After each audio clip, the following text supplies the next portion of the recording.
Hello everyone, and welcome to my BNB CBS Gossip 24 channel. Donna and Bill had always allowed of themselves as a platoon, the kind of couple who could ride any storm together, yet nothing in their wildest imaginings had prepared them for the agony that unfolded that autumn, the day they walked into the extension suite with hearts light, awaiting only to find Eric and Katie maybe drooling over coffee or engaged in one of those inoffensive, friendly exchanges that had come so typical in the Forrester menage. But what they encountered rather was a scene so shocking, so hugely grotesque to their senses and their trust, that for a moment, the world sounded to cock on its axis, colors blending and sounds fading as the horrifying reality settled in there, tangled together on the silken wastes, where Eric and Katie, fully unembarrassed, entirely vulnerable to discovery, their expressions firmed between shock and shame but failing miserably to mask the closeness that had been so unmistakably betrayed. And in that moment, Donna felt her knees weaken, her breath caught in her casket, and a cold fury began to transit through her modes, mingling with violent, nearly paralyzing grief, while Bill's jaw gripped, his hands entwining into fists at his sides as he plotted to attune the faces before him, the faces of people he'd trusted, people he'd ate into his home, people he'd considered nearly like family with the act that was unfolding so flagrantly in front of him, and the room sounded to contract around them. The walls closing in as the verity slammed into them with the force of a freight train, leaving no room for denial, no space for defenses, only the raw, inarguable substantiation of treason, and Donna's mind contended, a chaotic storm of recollections and feelings, recalling the innumerous times she had laughed with Katie, participated confidences, and believed in her integrity, and now, all of that atrophied into dust, leaving a bitter taste of deception, a bitter mindfulness that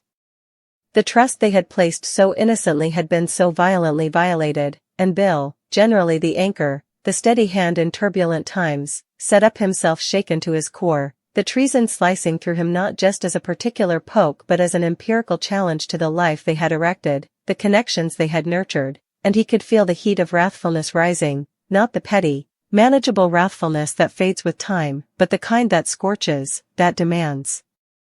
battle, that makes one question everything they allowed.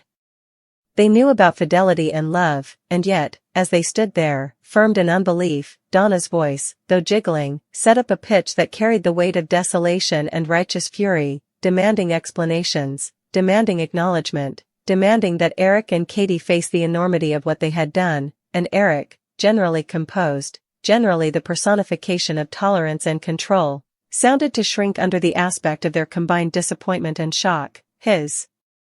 attempts at defenses faltering, words tripping over one another as Katie's eyes danced between Donna and Bill, wide with guilt but recalcitrant in ways that only fueled the fire of their wrathfulness, and for a moment, the silence that followed was worse than any argument, the heavy stillness pointed only by the distant hum of the megacity beyond the windows, mocking them with its normality while their world had been reared. And Donna's heart pained not just for the treason but for the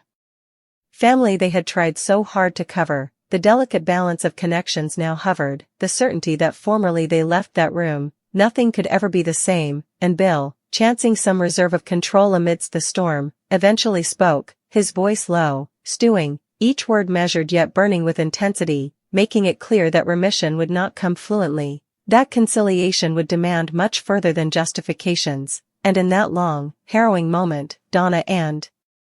Bill realized that they were substantiations not just to an act but to the unraveling of trust, the collapse of alliances, and the painful recognition that the people they allowed they knew so well, the people they had celebrated, commended in, and maybe indeed loved in complex ways were able of a treason that cut deeper than they had imagined possible, and as they sluggishly stepped back, hearts pounding, minds contending, the room still heavy with the moping shock, they knew that their coming way would shape the rest of their lives, that defying Eric and Katie, navigating the involved web of feelings, and deciding whether to hold on to their marriage and their family or to let the treason fracture everything they had worked for would bear courage, clarity, and adaptability they hadn't yet completely realized they held, and indeed as gashes hovered, indeed as wrathfulness burned, indeed as unbelief gripped them like a vice, Donna and Bill set up in each other a fragile but inarguable solidarity, a silent pledge that no matter the pain foisted by others, they would stand together, facing the fate of Eric and Katie's shocking treason, knowing that while trust had been broken, their commitment to each other and to the verity could be the foundation upon which they might rebuild, stronger and wiser, but also sorrowfully apprehensive that the memory of this discovery, the raw, visceral image of their musketeers entwined, caught red-handed, would loiter, hanging the corridors of their hearts and minds for times to come, a stark memorial that love and fidelity, while precious, were also perilously fragile, and that the drama of mortal desire, deception, and heartache was as changeable as it was ruinous, and so, in that extension, under the enduring light of exposure, Donna and Bill faced the cruel incongruity of love and treason, of fellowship turned into business, of family ties tested beyond imagination, and they knew that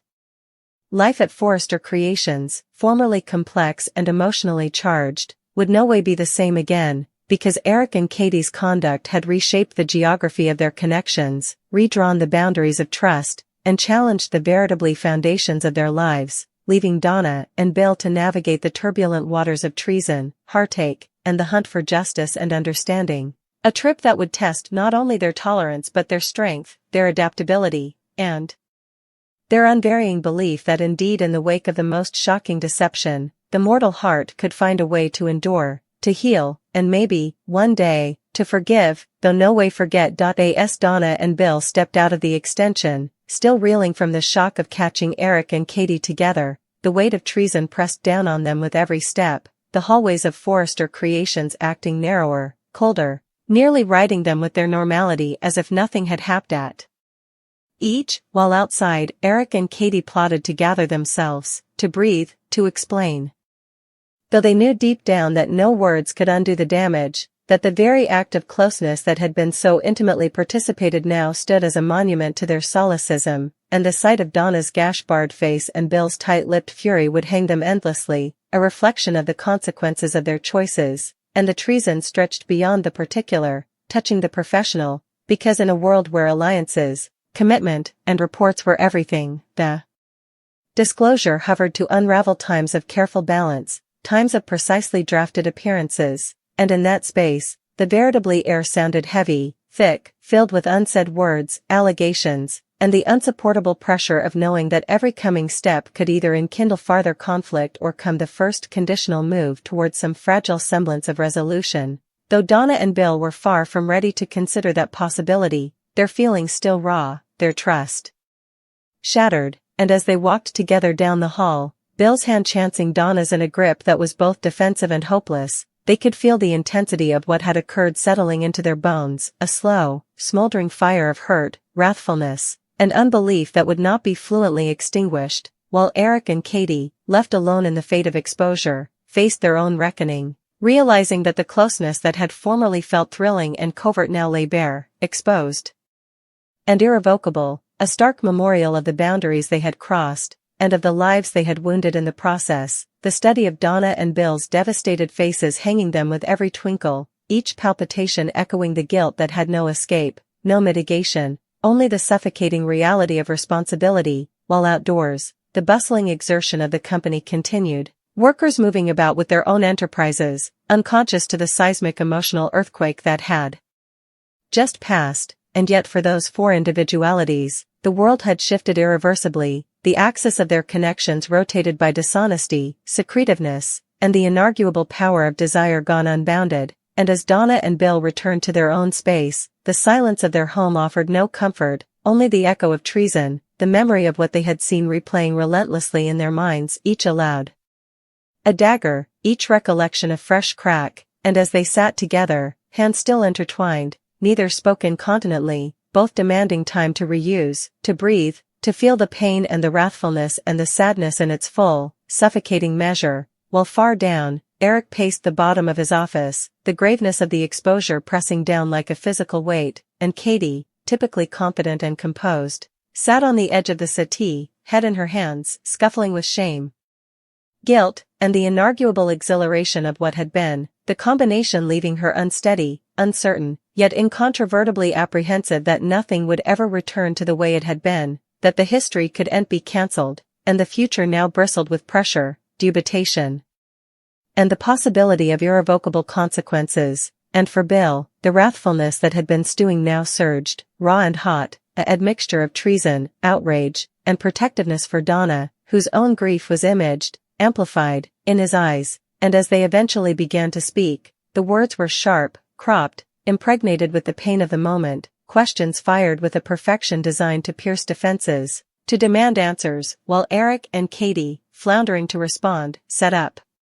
That explanations fell flat, that justification sounded concave against the background of what had passed, and in that clash of feelings, the veritably fabric of trust between the two couples was tested to its limits. The fragile scaffolding of connections that had formerly sounded so solid now revealed to be vulnerable, fragile, and dangerously tenuous, and yet, despite the desolation, there remained a spark of determination in Donna and Bill, a resoluteness that while their hearts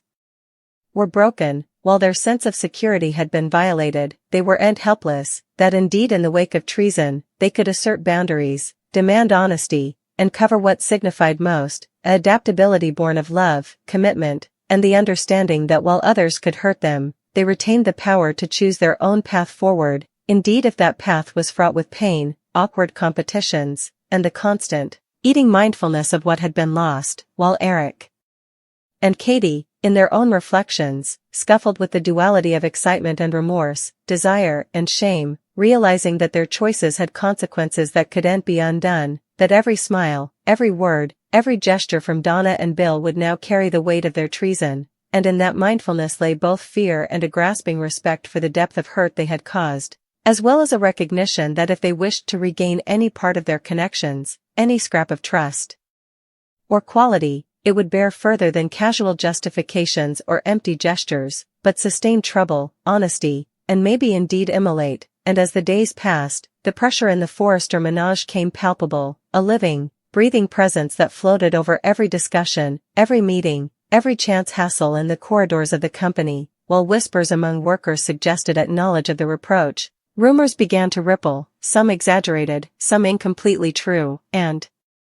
the social dynamics shifted, alliances subtly realigning as people assessed commitment, taking sides, or simply watching from a distance as the fallout unfolded. And for Donna, each regarded Eric or Katie came a study in countenance and careful observation, trying to gauge sincerity, to assess whether any genuine guilt was beneath the precisely constructed surface, while Bill, defensive and proud, remained watchful, a steady hand ready to intermediate, ready to shield, and yet acutely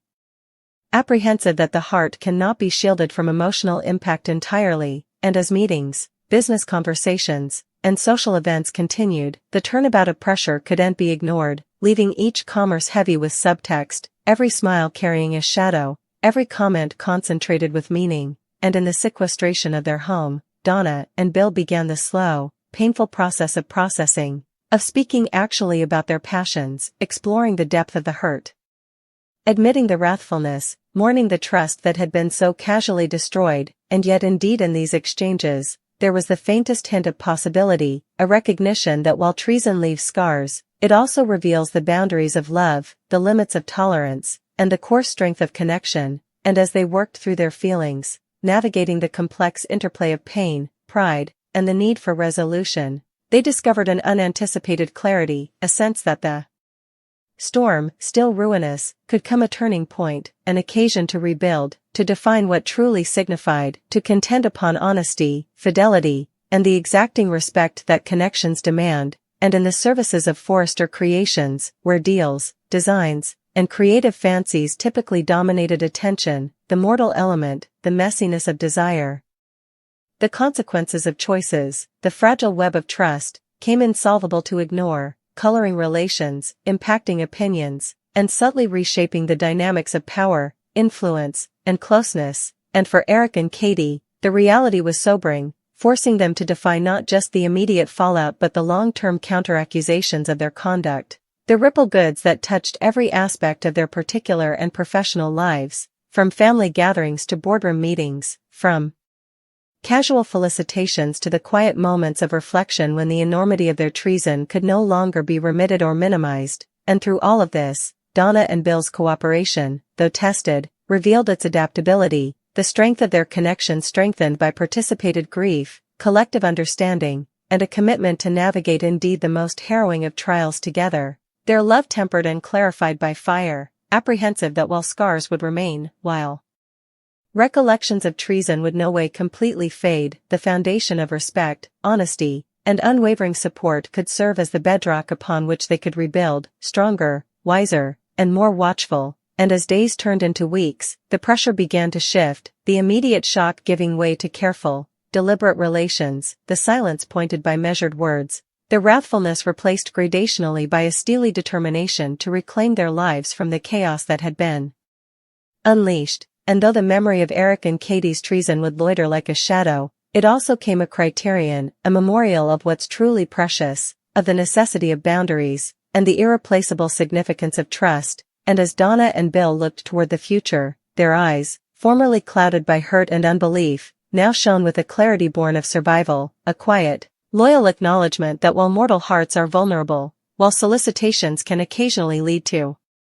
destruction, the choice of how to respond, of how to move forward, remains theirs, and in that choice lies not just the eventuality for mending but the possibility of reclaiming joy, purpose, and the sense of wholeness that treason shortly shattered. And in that ongoing trip, each day, each discussion, each conservative regard came part of a larger shade, weaving together assignments learned, boundaries corroborated, and the enduring strength of love, adaptability, and the determination to rise above indeed the most ruinous backstabbings, a testament to the mortal capacity to endure, to forgive widely, and to crop, however ever changed, with hearts complete, eyes open, and a commitment to no way again allow deception to define the terms of their lives. And as they held each other close, reflecting on the chaos that had reared their world, they understood that the story of treason, heartache, and recovery was far from over. Yet within that understanding lay the pledge that together, they could face whatever came next, fortified by the knowledge that love, however tested, could endure, and that indeed in the darkest of moments, clarity, connection, and the loyal courage to defy reality could light the way forward. Days turned into weeks, and the emotional foreshocks of the shocking discovery continued to ripple through the lives of Donna and Bill, leaving them both exhausted and watchful, their every study, every discussion, and indeed their silences invested with the memory of what they had seen that cataclysmal autumn. And though outwardly they appeared composed, the private reality was one of constant pressure, of nervous ganders and implied questions that floated like specters over their relations with Eric and Katie, whose presence in the same space felt nearly unsupportable, charged with the electricity of guilt and the unacknowledged acknowledgement that the secret they had tried so hard to cover had been cancelled in a single, indelible moment. And in this new, fragile reality, Donna set up herself oscillating between grief, wrathfulness, and the fierce need for control, refusing to allow herself to be swept down entirely by the treason, determined to reclaim some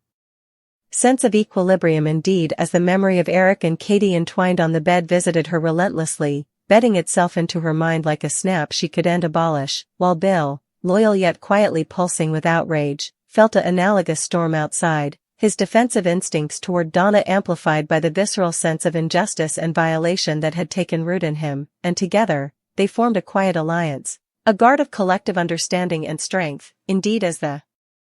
broader world of Forrester Creations, with its endless meetings, creative debates, and commercial maneuverings, handed little distraction from the stewing emotional fermentation, the corridors of the office now charged with pressure, whispers, and subtle aesthetics changed among workers who had tasted the shift, whose curiosity and enterprise only magnified the pressure on all four individualities. And as each day unfolded, Donna and Bill came decreasingly apprehensive that their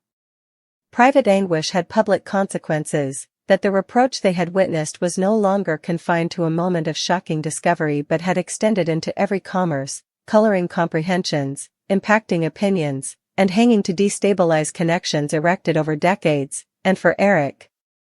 hanging to expose the reproach to an enduring public that had long consumed Forrester drama as entertainment but now tasted that commodity far more consequential had been exhumed. And at Forrester Creations, the absence of Hope's comforting presence and moral influence created a vacuum, enhancing being battles and destabilizing leadership as directors questioned whether the brand could survive a narrative so deeply entwined with treason. And amid this chaos, Hope herself began to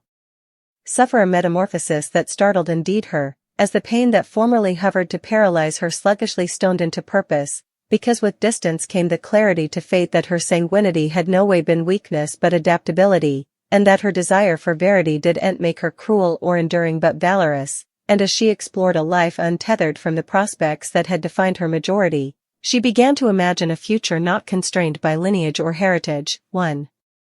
where identity wasn't inherited but chosen, and this shift marked a profound elaboration, because for the first time Hope understood that mending didn't bear conciliation, and that boundaries weren't corrections but acts of tone preservation, and when Liam tried formerly further to bridge the distance between them, his love genuine but inadequate to mend the fracture, Hope brazened the painful reality that indeed the strongest connections couldn't survive when erected atop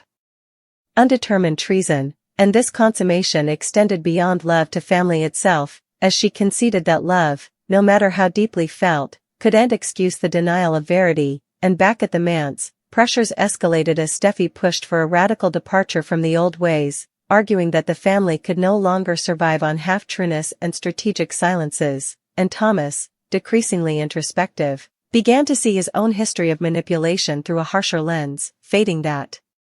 his conduct had been nurtured by a terrain that regularized deception as a means of control, and this tone mindfulness marked the morning of a slow, uncertain attempt at responsibility, indeed as he plotted with the fear that redemption might not be possible, and as each character